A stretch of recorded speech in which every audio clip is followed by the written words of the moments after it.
Boa noite, a paz de Deus, mais uma vez com vocês. A quem estiver com a sua Bíblia na mão, abra em Romanos, no capítulo 8, versículo 24. Romanos, capítulo 8, versículo 24. Diz assim: porque em esperança fomos salvos. Ora, a esperança que se vê não é esperança, como espera. Mas se esperamos o que não vemos, com paciência o aguardamos. Vou repetir: porque em esperança fomos salvos. Ora, a esperança que se vê não é esperança, porque se alguém espera, como vê? Como esperará? Ou seja, se você está aguardando em Deus alguma coisa que ainda não aconteceu, então você permanece em oração para que venha se materializar. Exemplo, vou dar o meu exemplo. Você está orando por uma esposa, já tem sua pretendida, preferida ou a suposta futura esposa, já está noivo. Então você não precisa mais orar pelo noivado, você já está noivo. Se você já tem a sua esposa, você não precisa orar pelo casamento, você tem que orar para que Deus continue sustentando o casamento. Então ela já está presente, você pode pedir a Deus bênçãos no sentido espiritual para que mantenha o seu casamento. Pois bem, a palavra de Deus nos diz essa noite que há situações que nós devemos orar, e nem tudo que é de Deus para a sua vida. Pode ser santo, pode ser cristalino, mas não é para você. E como sabemos se não é para você? No tempo certo. E qual é o tempo? Eclesiastes, abra sua Bíblia, Eclesiastes, capítulo 3. A Bíblia diz que existe tempo para tudo. E quando você sabe que o seu tempo se foi, quando se esgotou todas as medidas, todas as forças, todas as buscas. Exemplo, faça você em casa, não fale para ninguém, ore conforme da sua vontade, ou de joelho, ou sentado, ou deitado. Não existe oração que o Pai não ouça. Tanque o teu quarto, ou no escritório, ou na igreja, em qualquer lugar. Faça um propósito entre ti e o Pai, que ninguém saiba, de preferência na mente, porque na mente o inimigo não penetra na sua mente. E faça um propósito, com Deus, dentro daquele tempo, acontecer algo que venha identificar que Deus está no negócio. Senão, já foi o tempo. O tempo já foi. Porque muitas das vezes você está pedindo algo que é de Deus, mas não é para a sua vida. Que não é para a sua vida. Exemplo, o casamento não é de Deus? É. Sansão queria casar, não queria? O que a mãe dele disse?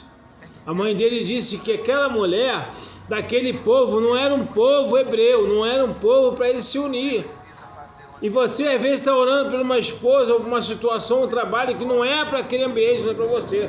Aquela mulher não é para você, é mulher estranha, homem estranho, homem que não confessa a mesma fé, e às vezes confessa a mesma fé, mas não está em alinhado com o mesmo propósito que é o seu.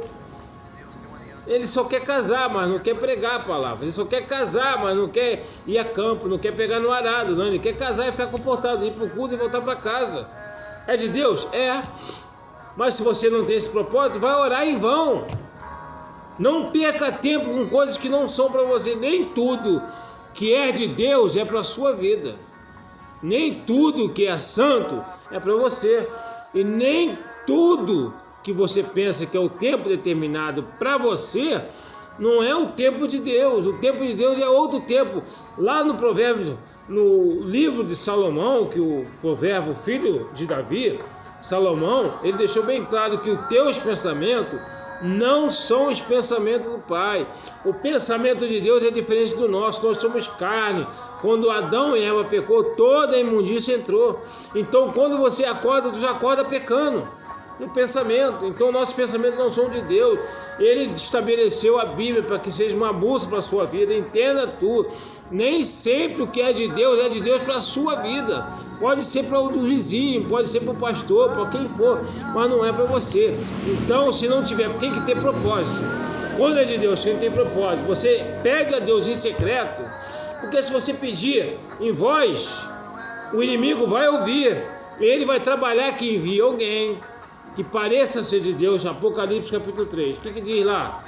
Que parece ser de Deus, anda como de Deus, usa a palavra de Deus, está com o Torá debaixo do braço, está com a Bíblia, está com o pergaminho, está com os escritos, anda de branco, mas não é de Deus. Está só para enganar, ele faz isso. Então tem que ter o mesmo propósito. Fale em pensamento. Agora aí, não só de casamento, mas não só de emprego, não só de vida espiritual, mas em todas as áreas. Vai no secreto, não fala para ninguém. Deus e meu Pai, eu libero agora uma palavra de unção sobre a vida de quem está ouvindo essa mensagem. Senhor, traga à existência um milagre. A fé é o firme fundamento das coisas que não se vê, mas se espera. Então espera o que é de Deus, não espera o que não é de Deus. Tem que ser de Deus, senão tu está perdendo tempo, baixando tempo à toa, marcando passo sem sair do lugar. Deixa para outro, não é para ti. A Bíblia diz isso, e nessa noite tudo coopera para o bem, inclusive ir em certo lugar para falar do amor de Deus. Se você não está capacitado, não vá. Deixe quem quer pensar, deixe que falar, mas não é para ti, manda outro no seu lugar. Exemplo, houve um caso no Rio de Janeiro, que um jovem, mudando agora de outra face da palavra, ele foi evangelizar num lugar onde ele tinha aprontado no passado. Ele pagou um preço, por quê? Porque aquelas pessoas lá não estão convertidas. E ele veio do mundo, e as pessoas lá seguraram e tiraram a sua vida. A Bíblia diz que aquele que é do Senhor, Deus o guarda, o maligno não lhe toca. Mas a Bíblia também diz, não tentará o Senhor vosso Deus. Não fica tentando, pedindo uma coisa que não é para você. Porque pode vir ele permitir e você não vingar naquilo que Deus quer na sua vida. Amém, meus irmãos? Eu declaro a bênção sobre a vida de vocês.